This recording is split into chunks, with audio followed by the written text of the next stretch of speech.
Of Sloppy Saturdays, and today I am joined by somebody you guys all know, my good friend Kenneth Grunfelder. What's going on, everybody? Good to be back. And today we are going over the 5 NFL draft prospects at wide receiver. We put together 5 NFL draft prospects that we think are going to be the first 5 selected in the NFL draft. Now, within the 5th spot, there was a lot of people we could have rotated in. We're going to go over the 5th receiver first. But before we get into all that, as you guys know, we are very big NFL draft coverage on this channel. I am also very big with NFL draft coverage with Kenneth over here. If you guys remember last year, we had a 2.5 hour episode. We were just talking about it before we hopped on. We had a 2.5 hour episode going over pretty much every pick in the NFL draft. We go over stuff before the NFL draft, after. There was a year, again, before both of our channels were on that we did a live stream of the NFL draft. We were talking about maybe possibly doing that as well. But I know NFL draft coverage is a lot of like what NFL fans really look forward to. Not only do you have fans of certain teams, everybody likes to predict the next star. So again, it's something that we love to do. Kenneth is a guy that kind of gets into a lot of these draft prospects. He does watch some college football, but he gets into them as they're going into the NFL. So he's going to be helping me predict a lot of destinations for these guys. But we're going to go straight into the top 5 NFL draft prospects at receiver. So at number 5, we have Zachariah Branch. Now, Zachariah Branch, I believe, is very different than any other receivers on this list. I think for the top 4 receivers on this list, you're really looking at a guy to take hold of your offense, a guy to be the wide receiver 1. I believe Zachariah Branch is kind of like a luxury piece, an extension of your offense, really an extension of your run game. When we look at Zachariah Branch at Georgia, he had 81 receptions, 811 yards, 6 touchdowns. He also played with Caleb Williams and USC. This guy's really electrifying, and his speed is definitely what separates him. He plays faster than everybody in college football, and I do think that's something that is going to translate to the NFL. I do think he has top-end speed in this draft. I do think he's going to have top-end speed in the NFL. My biggest issue with Zachariah Branch, it's kind of like he's very limited in what he can do as a wide receiver. When we look at him even at Georgia, a top program where, again, you could argue he was the best weapon at Georgia, everything that he's basically catching is at the line of scrimmage or behind the line of scrimmage. Like I said, he is an extension of the run game, so you are going to see a lot of jet sweeps. You could possibly use him in the backfield, again, or some bubble screens. For me, players that he reminds me of Zay Flowers a little bit, and then he reminds me more like Xavier Worthy coming out, which, again, aren't the best comparisons. That's why I do believe Zachariah Branch is going to be the only person on this list that's going to go in the second round. I don't think he's worthy of a first-round pick because, again, like I said, to take a wide receiver in the first round, that has to be the wide receiver 1 you are building an offense around. With Zachariah Branch, again, he's going to be a constant threat to your offense because this is a guy that you can't, get behind you. But I think for him to expand his game, he has to kind of, not go away from what's at the line of scrimmage or behind the line of scrimmage, but he also has to be able to get open downfield a variety of times. If you look at a guy like Jameson Williams, who I believe developed in the NFL and is able to now get behind receivers consistently, and you see, again, a handful of passes throughout the year where they go deep to him, that's what Zachariah Branch needs to do to really, again, become more of a complete receiver. Now, the differences with Zachariah Branch also compared to all the other guys on this list, I do think the offense he goes into is definitely going to predicate his success. He does have to go to a creative offense where the offensive mind, in my opinion, uses him in a creative manner. Again, like I said, everything has right now with him is behind the line of scrimmage and stuff.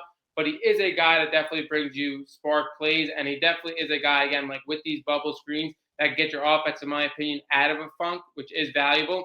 Now, the big thing with Zachariah Branch is obviously he is one of the best, if not the best, punt returner, kick returner in college football. Now, when you look at first-round NFL receivers, a lot of them, again, maybe return punts their first, second year, but then they become too valuable. Obviously, you don't want to use your wide receiver run in that skill set.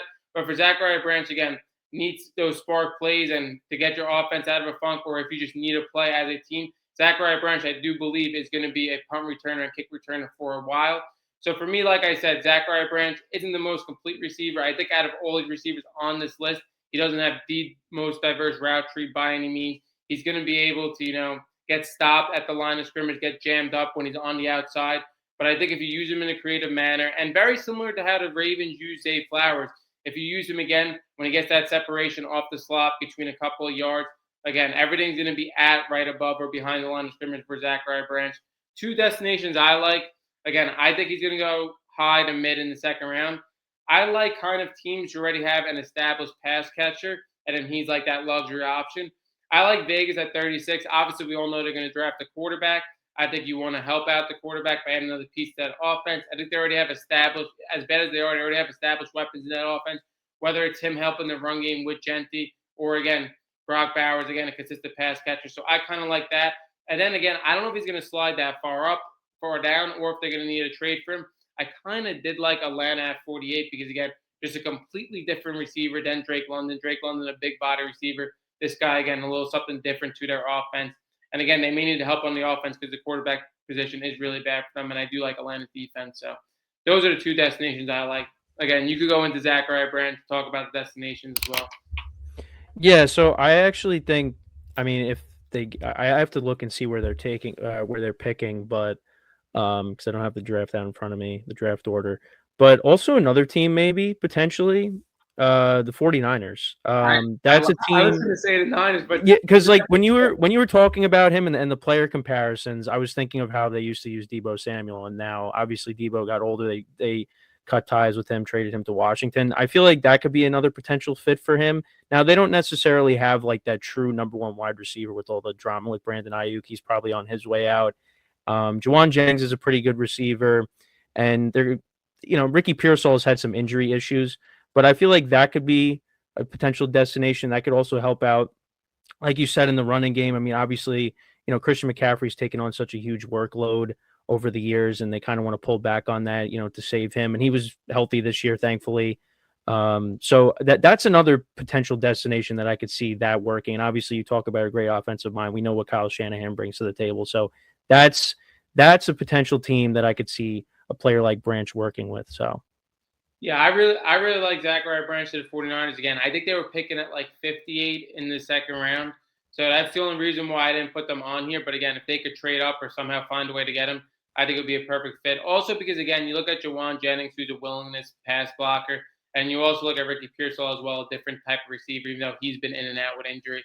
And again, nobody would probably use him better than Kyle Shanahan does. I like that destination a lot. And again, like you said, although he's a little bit of a different of a body type than Debo, you saw Debo as a receiver that they were able to use as an extension in the run game.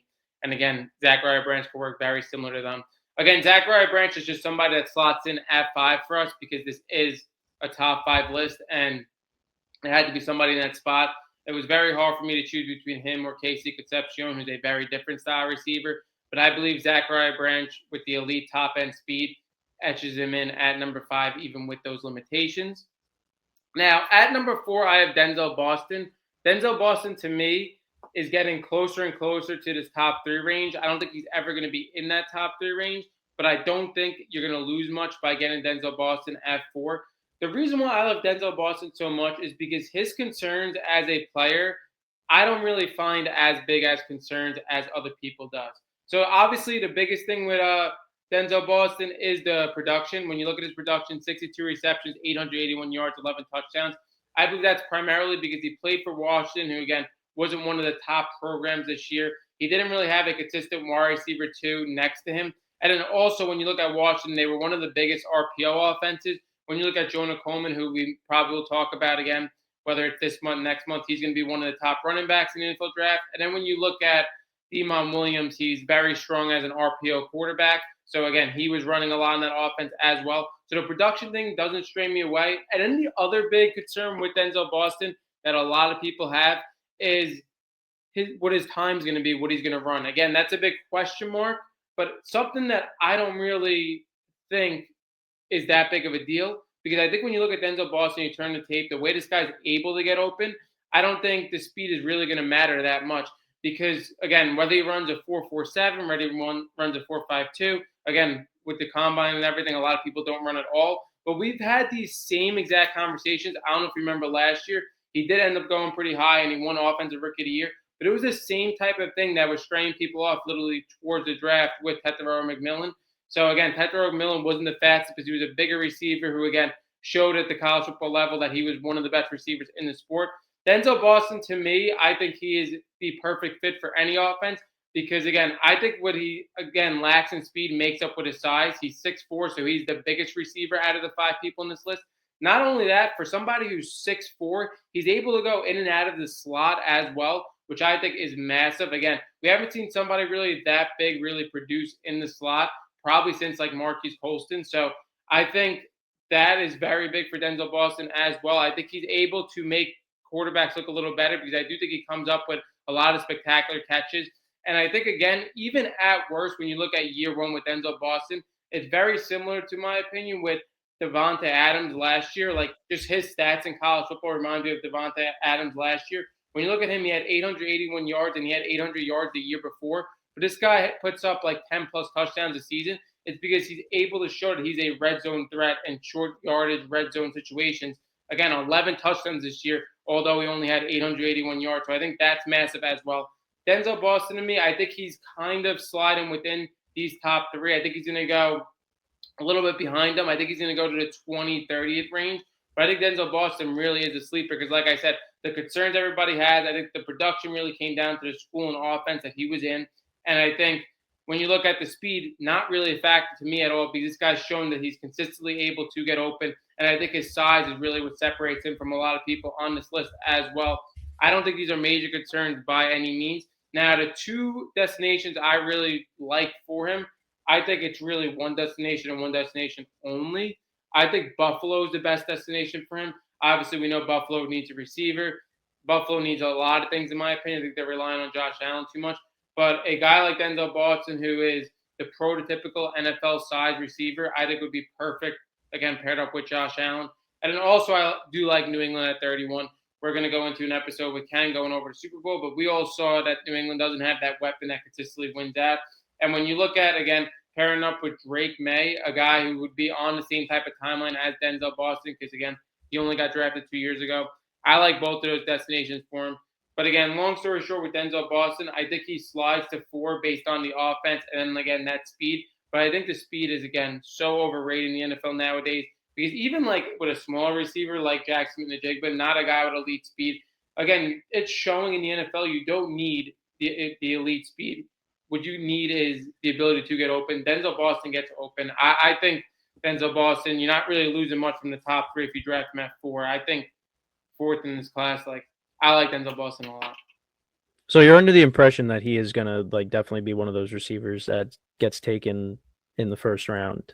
Yeah, I think he will definitely get drafted in the first round. Now, again, the only thing is, again, you have Cardinal Tate, Mekhi Lemon, Tyson. Yeah. I think all those receivers will be snatched up by pick like 16, 17. Mm-hmm. And then I think Denzel Boston is going to be in that 20, 30 range, whether a team's going to trade up for him or whatever. I know a lot of people were saying Pittsburgh. I don't really like Pittsburgh because, again. Because now I have the draft order because I was seeing like Pittsburgh could be a destination. I mean, it depends also what they end up doing with quarterback if Aaron Rodgers decides to come back.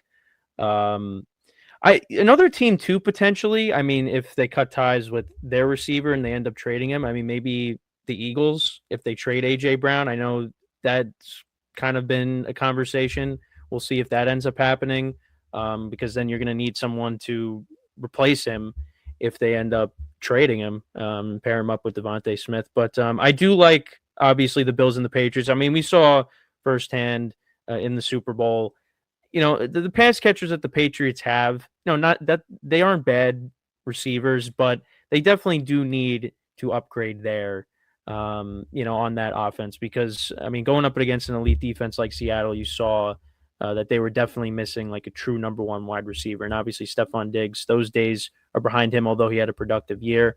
And Buffalo, obviously, and that was one of Diggs' old teams. That's another destination that could definitely work because, I mean, the Bills the last couple of years of it, they've had to get veteran receivers in like Amari Cooper at the trade deadline, and then Brandon Cooks, they brought him in this past season. So that would be a good spot for him as well. But I'm in lockstep with you on that with those potential spots. And like I said, Pittsburgh, I said the Eagles. So. Yeah, the thing is, honestly, with New England at 31, like I like the spot. I don't know if Denzel Boston is going to make it to 31. Again, I think a lot of people are seeing too, like these receivers, like year after year, first round, second round receivers, like early second round receivers, like a lot of them are panning out. And I think a lot of teams are like willing to go for that guaranteed good player. And I think again, even though it's 4 receivers to go within the first round, I really do believe they're all going to go. So again, Denzel Boss is somebody I like. I thought again, his weaknesses are something that again don't really stray me off of him or think lower of him at all. And again, like a lot of things, like again, we were talking about with the quarterback episode, and we're going to continue to talk about it throughout the NFL draft. A lot of things with these players is just like the situation they're in, and you have to like kind of take them out of the situation. I know it could be hard sometimes, but out of the situations where like for a receiver to produce, I feel like Denzel Boston had like the least chance to produce out of the 5 receivers on this list. Again, all right, let's get off of Denzel Boston. We're gonna go on to Jordan Tyson now. Jordan Tyson, to me, again, this top three, I believe, and it's kind of very similar, like I said, with Denzel Boston. I think the person that may win out is the team that picks the last receiver, because I believe you're splitting hairs with all three of these receivers.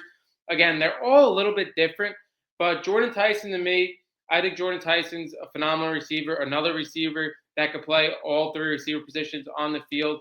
He's 6'2", he has really good size. I think the biggest thing with Jordan Tyson out of the three receivers we're going to talk about, I think his burst is a little bit better than all three of them. I think his ability to have yards after the catch and get him the ball is a lot easier. I think Jordan Tyson, again, the biggest thing with Jordan Tyson that everybody is going to stray off for Jordan Tyson with is just he's been injured. 2022, 2023, 2020, no, 2022, 2024, and 2025. He was injured all three of those years. He was injured this year. This year, I kind of think it was a little bit like him not coming back because Arizona State was dead. I mean, you had Sam Levitt, who was the top transfer portal ad and the transfer portal ad quarterback. He got hurt late in the year. And then Jordan Tyson, I believe, didn't really have much more to prove. I mean, this guy's going to be an NFL first rounder. Like I said, he only played half of the season. When he was in that 2024 season, the biggest thing that I took away from that 2024 season is his willingness to block. Now, if you remember, they had Cam Skattebo at running back. A lot of Arizona State was running through Cam Skattebo. He showed willingness to block. I personally love that. Now, I don't know, again, as he turns pro, if he's going to be willing to do that. I think that's great for him as well because, again, when you look at a lot of these receivers on this list, a lot of them are willingness blockers in the run game. Jordan Tyson is that to me. And again, like I said, Jordan Tyson could really do pretty much everything. He's at pretty good size at 6'2". Like I said, could play everywhere on the field. He is pretty explosive. Again, it's just the sample size. Again, this guy gets hurt every single year. That's the only thing that I think you could really point to with Jordan Tyson. We saw him as, again, a punt returner, kick returner. He may be used as that early as well. Now, a couple of teams for Jordan Tyson that I do like. I kind of like Cleveland at 6. Cleveland does need another pass catcher in that offense. I get it. They don't have their quarterback right now. But Cleveland at 6. I don't really see Jordan Tyson falling past like 8, 9. I also like the Saints. Again, you have Yeah, I was looking at the Saints too. like There's a lot of there's a lot of teams that need receivers. I like the Saints because again, Tyler Shuck, he was pretty impressive this year. And again, we thought this was going to be a year where the Saints were going to take a quarterback. They found something in Tyler Shuck to add on to that offense. I don't think it's a bad move at all. But like I said, Jordan Tyson, I think probably at his size, at his burst, I do think he could have the most upside out of any receiver on this list. It's just, again, like if you're going to take somebody that's injured every single year of their college career, you're nervous that that's going to linger into their NFL career, which, again, I think it's a valid take. It's something that, again, I can't really dispute. But, I kind of think this year was just a little bit of Arizona State being dead. Like, I don't think he really had much more to prove. I think he wanted to rest up for the NFL draft. What do you think about everything? Yeah, I mean, I do like the Cleveland pick. I feel like with Cleveland, yeah, like we got to see what happens with the quarterback position going forward. The defense is obviously the strength of the team.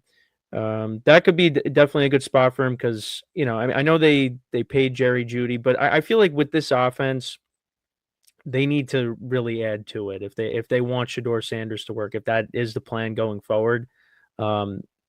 Obviously, the young tight end that they had last year, Fannin, he was pretty good for them. Quinshon Junkins showed them some potential before he went down.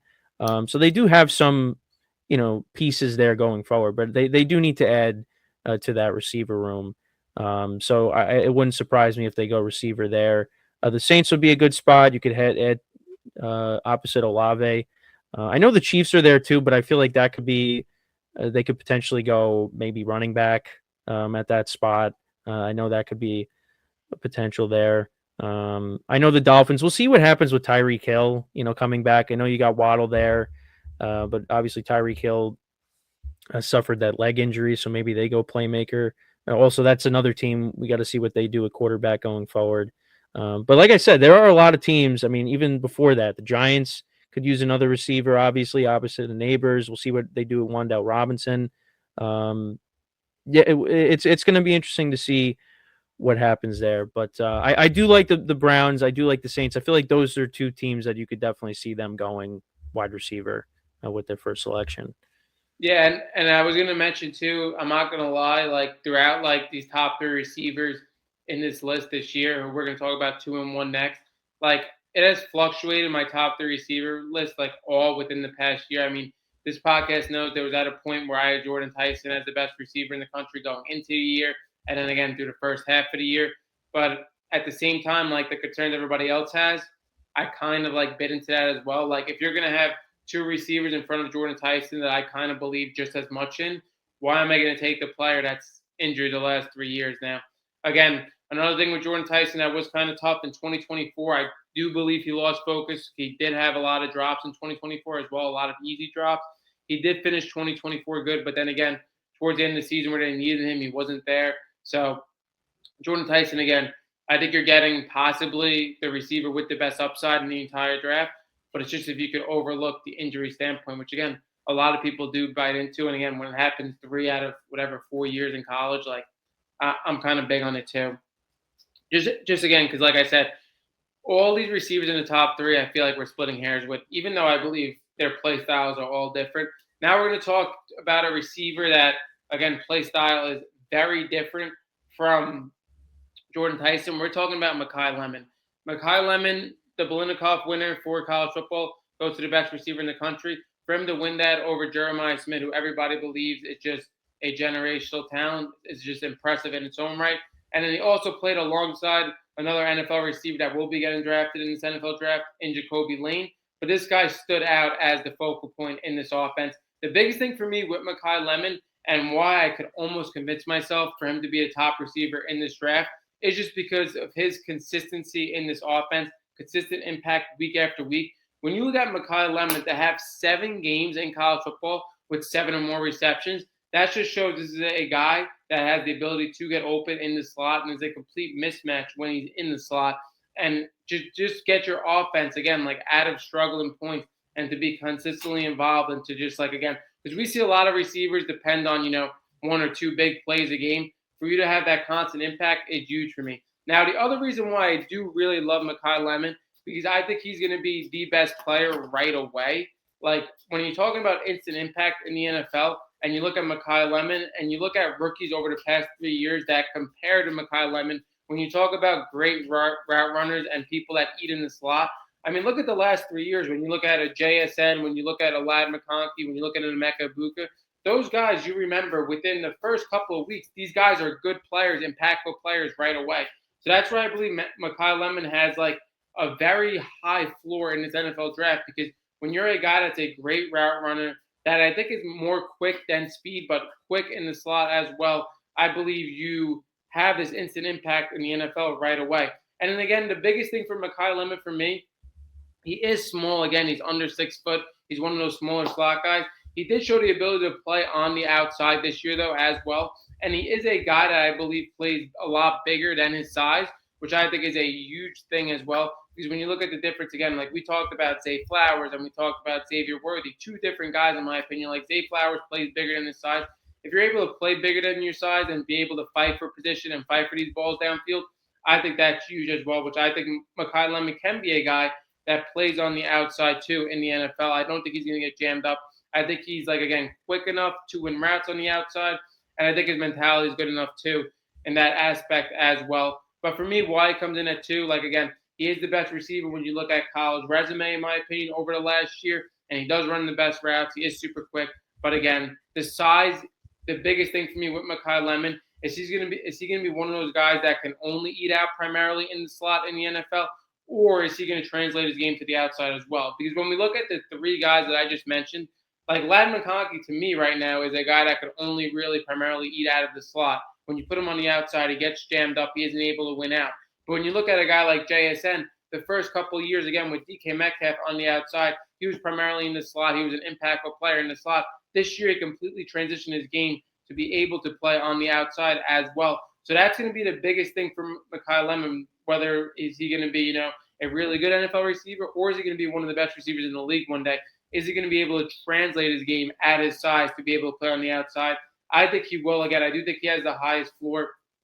Two teams that I really like for Mekhi Lemon. I do like the Kansas City Chiefs at 9 because I feel like they always really translate two small receivers, but I think Mekhi Lemon would be a very different style of receiver for them. Again, like I said, Mekhi Lemon is quick, but he doesn't have like elite top end speed. I do think this is a guy that's just going to consistently win out on his routes at the line of scrimmage, and I do think that's something the Chiefs need and something the Chiefs haven't had in a while. Again, you could argue Rashee Rice, but with the injuries in and out, again, and I do think Mekhi Lemon is a better route runner, like I said, than anybody the Chiefs has had in recent memory. And then I also have the Jets at 16. Again, the Jets could use anything, but they could use something in their offense. And I do think he's a great pairing with Garrett Wilson. Again, Garrett Wilson's a great route runner. I do think Mekhi Lemon would fit in that offense pretty well. Only thing that's tough about the Jets, again, like when you talk about a lot of these receivers, you're talking about who you want to pair them up with at quarterback. Again, we don't know who the Jets quarterback is going to be, but I think at 16 for the Jets, again, getting that pick from the Sauce Gardner trade, I think Mekhi Lemon is one of those guys that are an elite talent in the NFL draft. And if you get that type of player at 16, I do think that would be great. And you guys might be wondering as well, like I have Mekhi Lemon at 2 and Jordan Tyson at 3. But if you guys did notice, I do have Jordan Tyson going over Mekhi Lemon. I do kind of believe a lot of people are going to look at Mekhi Lemon's size, and he's going to be the third receiver taken. Even though I do like him a little more than even though I do like him a little more than Jordan Tyson. So again, I'm kind of like projecting. Even though again, I would take Mekhi Lemon before Jordan Tyson. I just wanted to clear that up. Yeah, I mean, I think I brought up the Giants. I mean, it's going to be interesting to see what the Giants end up doing. Could they trade down, depending on an asking by another team? Because I could see like if Wan'Dale Robinson departs, I mean, if Lemon's a guy that can line up in the slot, that's an easy replacement right there. And obviously you have Neighbors coming back. The Chiefs add that dimension to their offense that could work. Even though I did say like running back could be a possibility. I know a lot of people have Jeremiah Love potentially maybe going there in some mock drafts. We did bring up the Saints. The Dolphins again could be another team, depending on what happens with Tyreek Hill. And I know Waddle's been part of trade discussions, but I think they're going to want to keep him around. So yeah, I mean, look, there's plenty of teams that need receivers. Jets, I mean, look, they got 2 first-round picks. I mean, is there a possibility they could even trade down from the number 2 pick and get more assets, and pair up another receiver with Garrett Wilson, even though they did trade for a couple of receivers during the year. But obviously, you want to add more to that. I mean, look, like I said, there's plenty of teams that need receivers. Like I said, the Giants, if they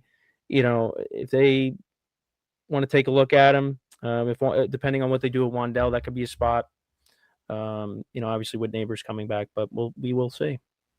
Yeah. So again, the Chiefs. Yeah, the Chiefs was kind of interesting to me. A lot of me thinks the Chiefs are going to go Jeremiah Love. But again, Jeremiah Love could get picked before that pick. I also think there's a chance that the Chiefs go after Breece Hall. So maybe that trades him off Jeremiah Love. But again, I do think we all know the Chiefs have to add something within this offense. Obviously, Travis Kelce's declined. And again, I don't know. Their receivers have been inconsistent. There's obviously problems always with Rashee Rice. And then Xavier Worthy hasn't panned out to the extent a lot of people hope. Again, Chiefs kind of got to turn around because you got this quarterback in the middle of his prime and they missed the playoffs with him. So they kind of want a quick turnaround, get a good player in there like Mekhi Lemon right away. But we'll see.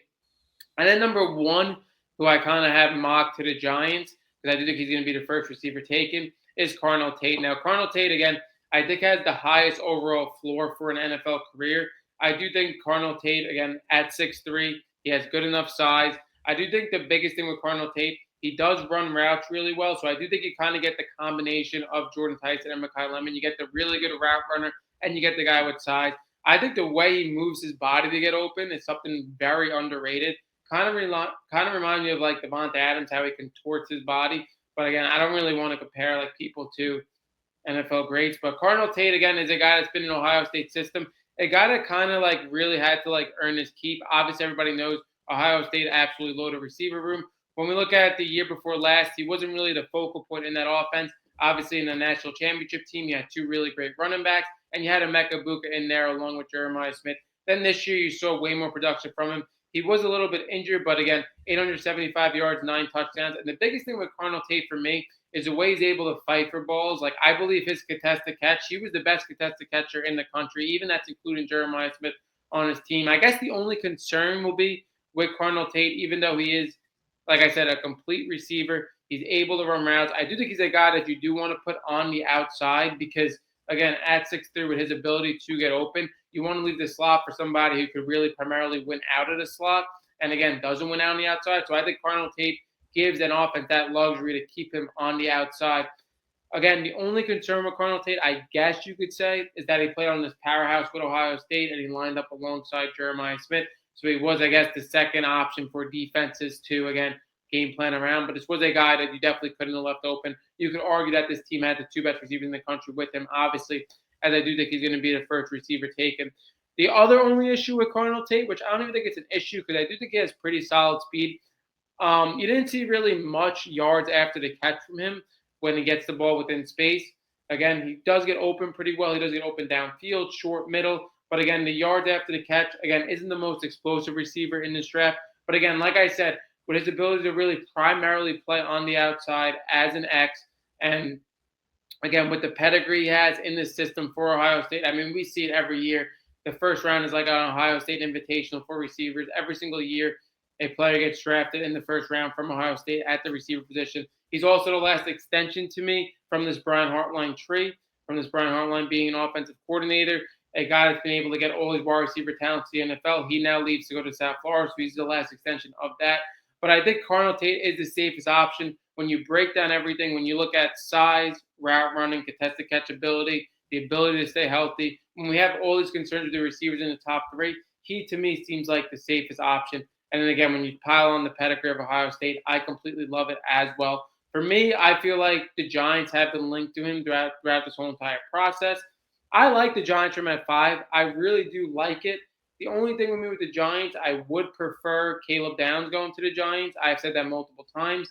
I think, again, the Giants need help in the secondary. I do believe Caleb Downs is the best player in this draft, even though he plays a luxury position at safety. I do believe he's a Swiss Army knife. So I do like that pick a little more for the Giants. But again, if the Giants got a talent like Cardinal Tate to pair on the opposite side of Malik Neighbors to, again, grow with Jackson Dart, I believe you can't hate on that. And then I also have, if the Giants pass up on him and go Caleb Downs or somebody else, I do have Cleveland at 6 again. That kind of just slides all these receivers down a little bit. But I think Cleveland would definitely take him at 6 as well. I don't think he gets past the 6th pick because, again, you're looking at two teams that have been linked to receivers at 5 and 6. And then you also have teams ahead of them that could take receivers too. I don't see a way he gets past 6. But again, like I said, Cardinal Tate pretty much the safest option with pedigree, with his skill set, with everything considered. I think Cardinal Tate is going to be the first receiver taken in this NFL draft. Yeah, I feel like one team, I mean, you kind of alluded to it with the teams ahead. I feel like the Titans maybe could be a team potentially with like the lack of pass catchers. Obviously, they paid Calvin Ridley a ton of money, but, you know, he got hurt last year. He hasn't really been that great. And like the Giants, they have a young quarterback in Cam Ward that they want to, you know, surround him with more talent. So that could potentially be a spot. But I mean, the Giants do have issues in the secondary. The Titans have a ton of issues as well on their defensive side. And now you have Robert Saleh as the head coach. So maybe they go with a defensive pick there, or, you know, with Brian Dable being brought in as the OC, maybe they do take a playmaker. So I think that could be a potential spot for him, maybe Cardinal Tate, if the Titans were to take him. Because, you know, at least for the Giants, they have that number one receiver in Malik Neighbors coming back. With the Titans, they need that number one playmaker for their young quarterback. So that would be another team that I would throw in as well. Yeah, Titans could definitely take him. I mean, the Titans have a lot of needs. Titans are a team that's a little bit harder to predict because, like I said, they have more needs than like the Giants or Cleveland. Like when we look at the Giants, we're looking at secondary. We're looking at maybe another extension on offense. And then same thing with Cleveland. Like Cleveland, like defensively, one of the best units in the NFL. Again, they could use another playmaker. Again, maybe an offensive line piece. But again, for like the Giants and Cleveland, they'll be picking at the 5-6 spot. It's not like teams that could sit out here and say, hey, I could pick like anything. Best player available. We could use a receiver. We could use a cornerback, a linebacker, whatever. Like they're teams that are more solidified in certain areas. So, like again, they needed receivers. Like the Titans could 100% go Cardinal Tate if they think he's the best player at that pick. I can 100% see that. And you pair him up with Cam Ward, like you said, help develop Cam Ward. But again, like I said, harder to predict for the Titans because they're a team that kind of needs everything. That wraps up this episode for the top 5 receivers of this NFL draft. Like I said, I will be continuing to putting out draft content with you guys. I'll be doing it with Ken as well. We may have like collabs on both channels. You could talk about your channel a little bit as we wrap this up. Yeah, so as a reminder, everybody, Infinite Sports Official is the YouTube account. Also have a Instagram, a Twitter, and a TikTok as well that you could follow as well, putting out, shorts from the episodes. Had the Super Bowl recap video recently that came out. Myself and Dami were going to record another one, get his thoughts on the game as well. And then obviously on the horizon, baseball season coming back. So there's going to be some baseball content coming out as we move along as well. All right. That wraps up this episode of Sloppy Saturdays, going off the receivers for this NFL draft class. And me,